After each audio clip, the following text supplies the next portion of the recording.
Assalamualaikum warahmatullahi wabarakatuh.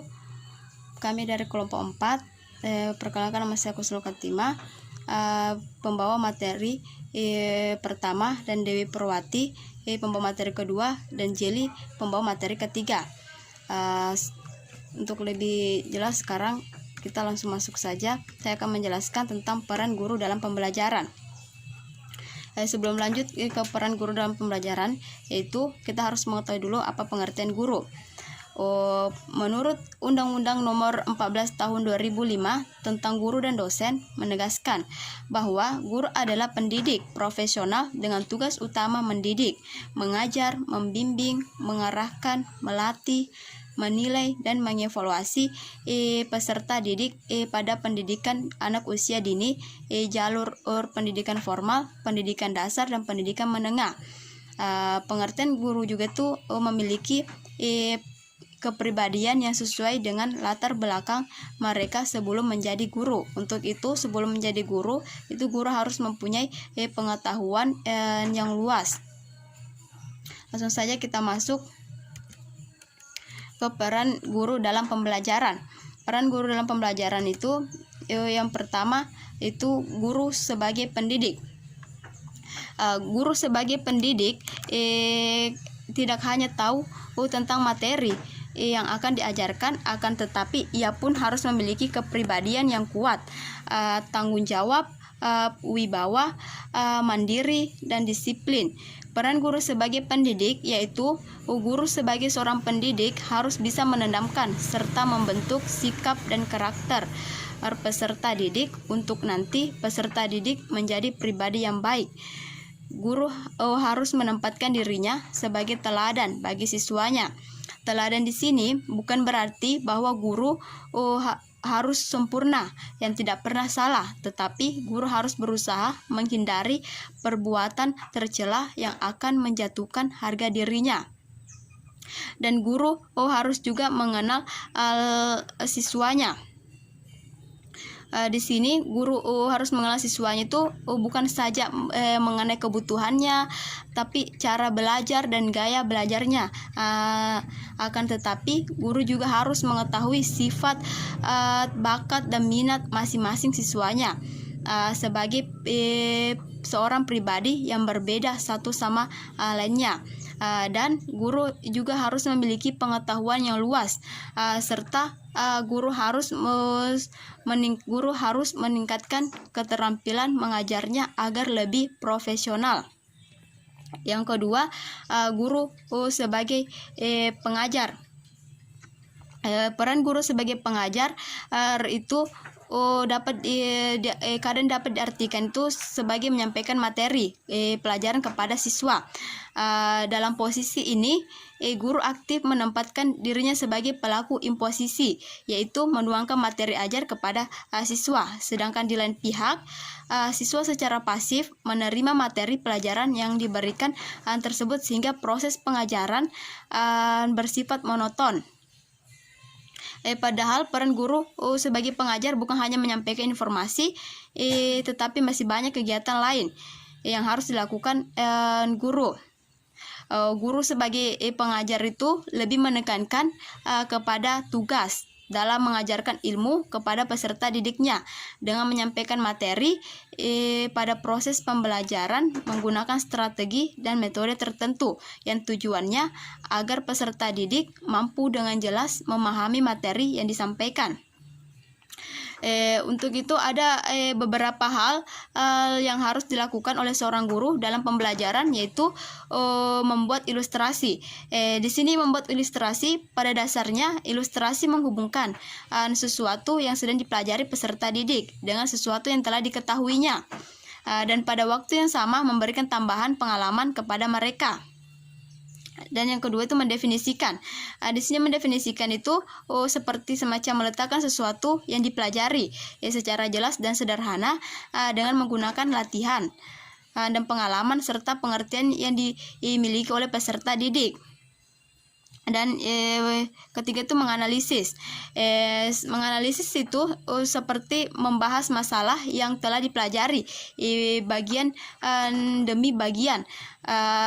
demi bagian. Yang ke itu bertanya, merespon, bertanya.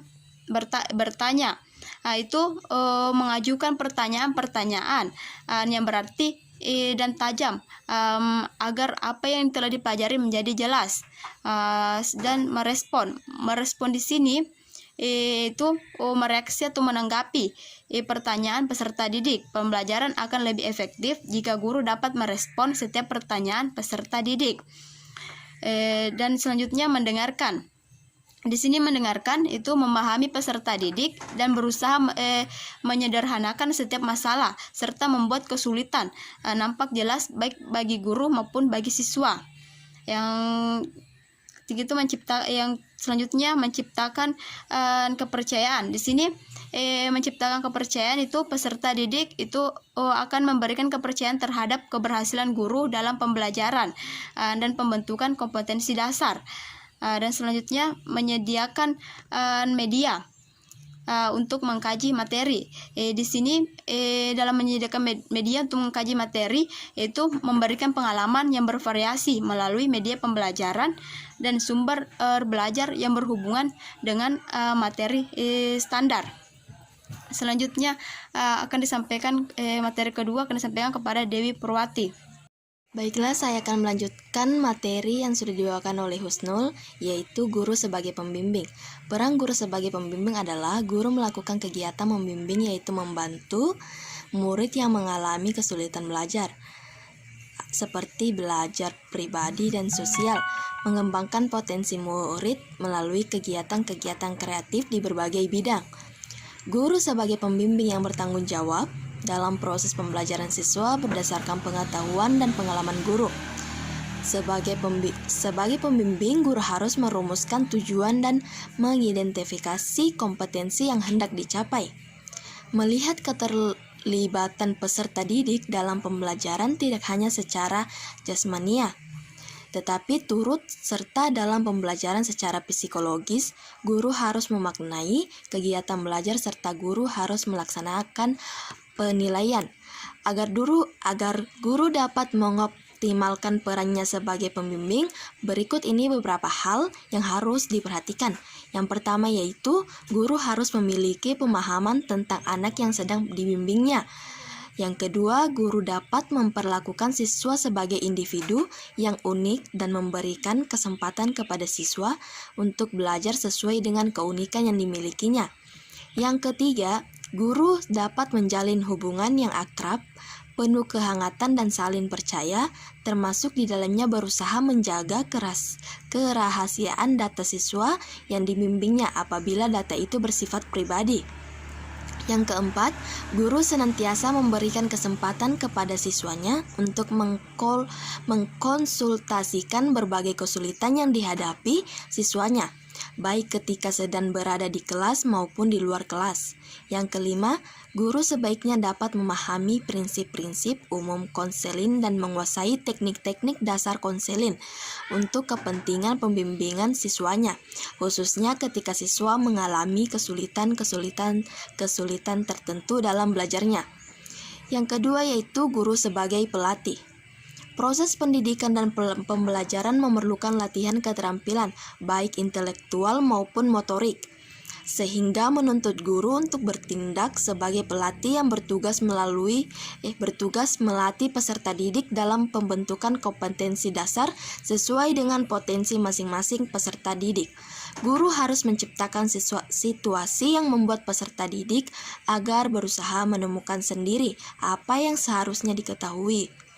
Guru harus bisa menahan emosinya untuk menjawab semua pertanyaan yang diajukan peserta didik, sehingga kewenangan yang dimiliki guru tidak membunuh potensi dan kreativitas peserta didik.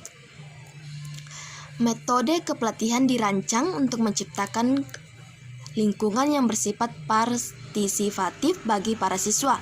Siswa ditantang untuk menggali bahan pelajaran lebih dalam karena mereka diminta untuk menggunakan informasi tersebut secara publik dan mempresentasikan hasil kerja mereka kepada rekan-rekan dibanding sekedar menghafal informasi untuk menghadapi ujian.